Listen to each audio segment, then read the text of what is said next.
clap. Go.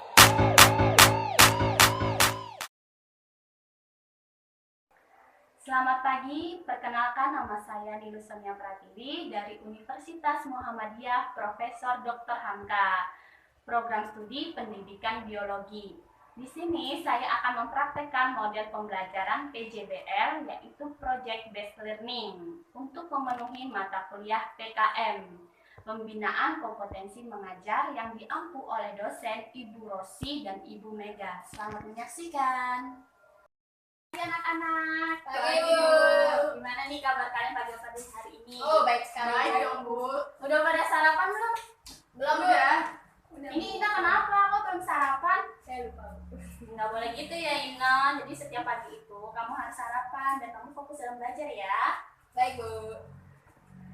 Oke, sebelum kita mulai pembelajaran, kita berdoa terlebih dahulu ya. Oke. Ina pimpin doa.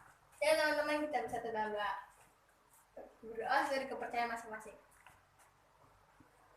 Berdoa selesai. Oke, Ina makasih ya. Ya, Oke, selanjutnya Ibu absen terlebih dahulu ya. Nosensia, hadir, Bu. Nilu Seli, Hadir, Bu.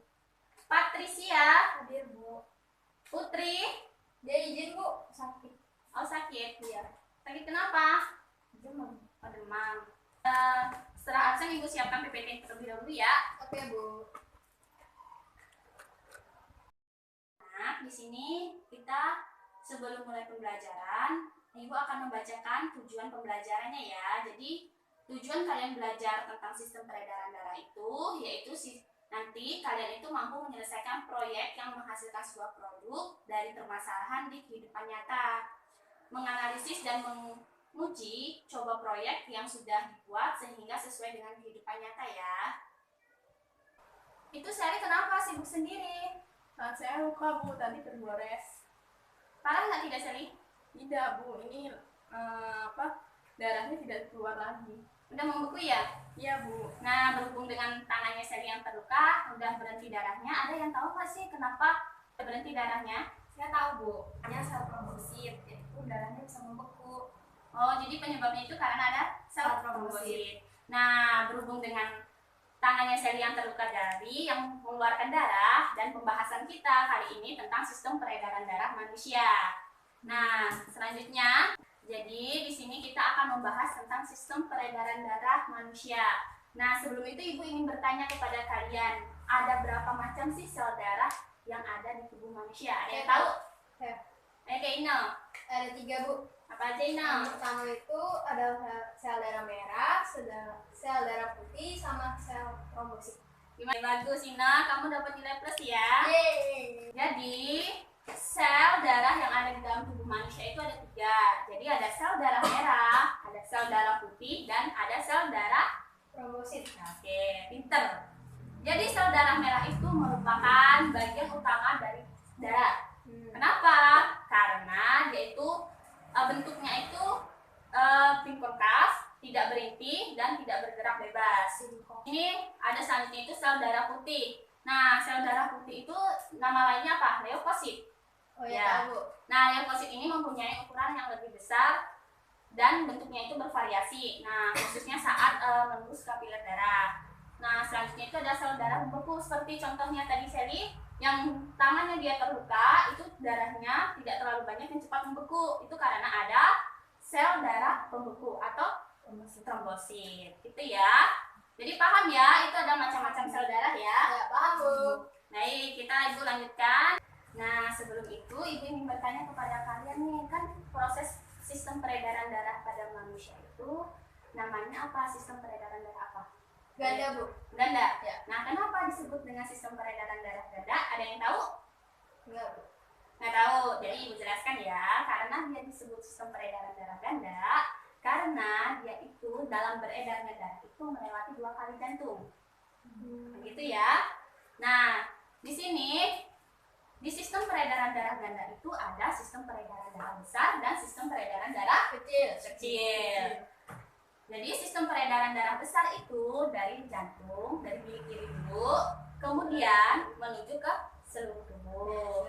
Nah, kecuali ke paru-paru paru dan kembali lagi ke jantung. Nah, kalau sistem peredaran darah kecil itu bagaimana?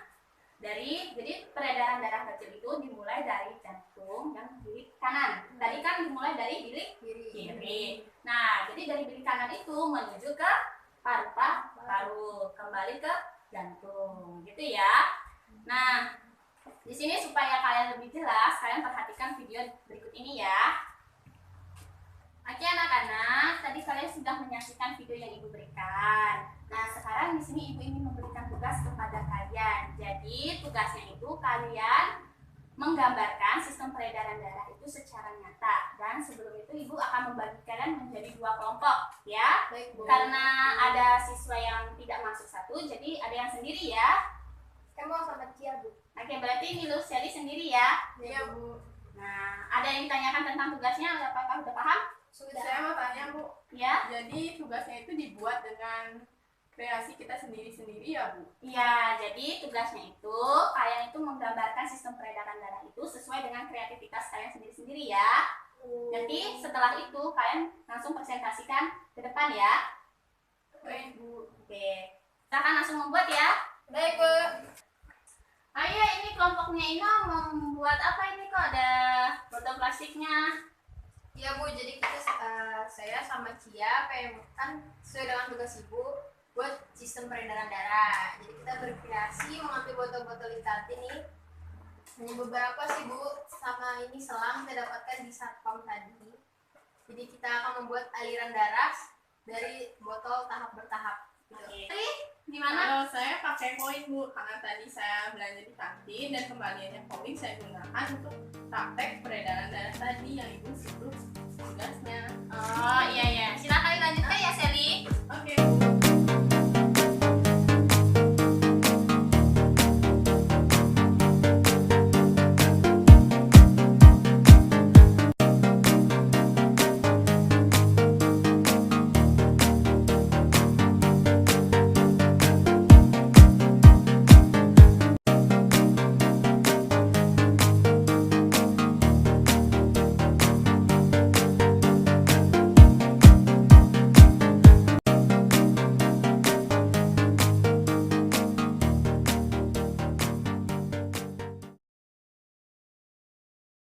Anak-anak, gimana hasil kerja kelompok kalian untuk tugas Ibu? Udah selesai, Bu. Sudah selesai. Nah, jika semuanya sudah selesai, sekarang waktunya kalian untuk presentasi ya. Baik, Bu. Jadi yang presentasi pertama itu kelompok dari Ina ya. Oke. Ya, silakan Ina. Ya. Bisa dilihat ya teman-teman dan Bu Guru. Di sini kami menggunakan barang-barang bekas serta selang bekas. Nah, di sini kami ilustrasikan ada paru-paru. Jadi di paru-paru ini ada pertukaran CO2 dan O2, oksigen dan karbon dioksida. Nah, lalu darah bersih atau O2 akan keluar menuju ke serambi kiri. Lalu masuk ke bilik kiri yang akan diteruskan ke pembuluh darah besar yang bernama aorta. Nah, di pembuluh darah aorta ini bisa kita pompakan ke tubuh bagian bawah maupun tubuh bagian atas. Setelah darah bersih masuk ke tubuh bagian atas, di tubuh bagian atas juga terjadi pertukaran oksigen maupun karbon dioksida. Nah, lalu yang darah bersihnya akan menetap di dalam tubuh, sedangkan yang CO2 atau karbon dioksida, darah kotornya ini, yang di bagian atas akan masuk pembuluh darah vena, sedangkan darah kotor yang ada di bagian bawah tubuh akan masuk ke pembuluh darah vena bagian bawah. Lalu keduanya akan masuk melalui serambi kanan, lalu akan diteruskan ke bilik kanan, lalu akan dipompakan kembali ke paru-paru bagian atas. Di sini saya akan mempraktekkan sistem peredaran darah. Di dalam ini merupakan contoh darah yang terbuat dari Fanta.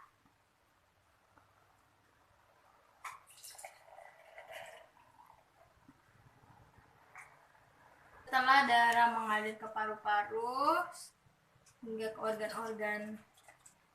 organnya, darah akan terkumpul di serambi bilik kanan yang akan disalurkan atau dipompakan kembali ke paru-paru.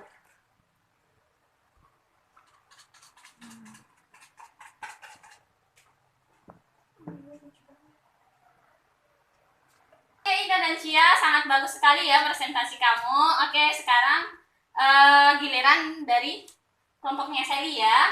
Tepuk tangannya.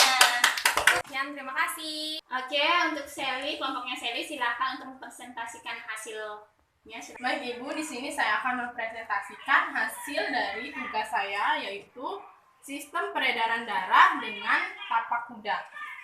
Nah, di sini pertama-tama dalam sistem peredaran paru-paru masuk ke dalam sistem serambi kiri, kemudian menuju ke dalam bilik kiri dan langsung memompa dalam aorta, yaitu pembuluh darah besar.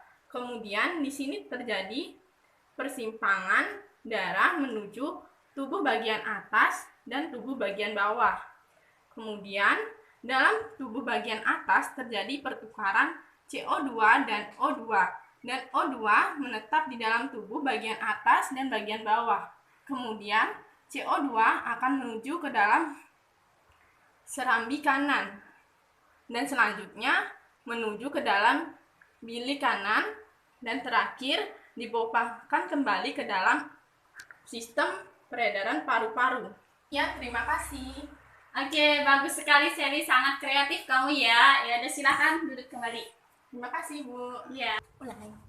Oke anak-anak, tadi kalian sudah mempresentasikan hasil kerja kalian ya, hasil tugas kalian. Oke Ina, silahkan untuk memberikan kesimpulan. Peredaran darah manusia itu kan sistem peredaran darah ganda.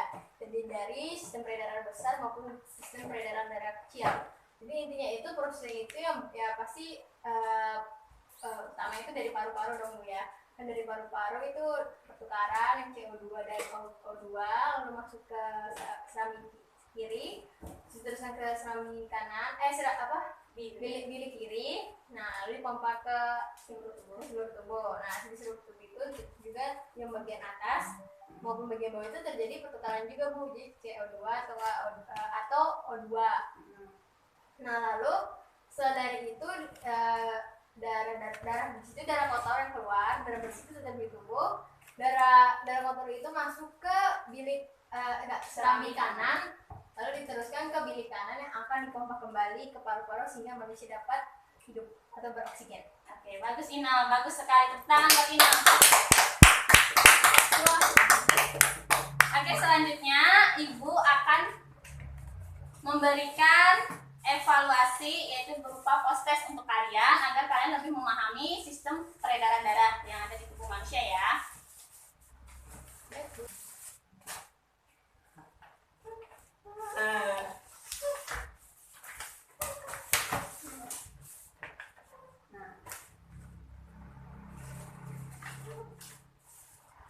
Nah, selanjutnya kalian isi dulu ya, Ibu berikan waktu 10 menit untuk kalian mengisi. Nanti kalian kumpulkan kembali kepada Ibu ya. Bu, Oke. udah selesai. Ya, baik Ina. Ini, Bu. Ya. Baik, karena evaluasi sudah Ibu lakukan, jadi untuk pertemuan di minggu berikutnya atau minggu selanjutnya kalian pelajari bab 5 ya, tentang sistem pencernaan, dan minggu depan akan kita pelajari ya. Nah, cukup sekian pertemuan kita pada pagi hari ini. Semoga apa yang kita pelajari bermanfaat untuk kita semua. Dan akhir kata kita tutup dengan berdoa ya.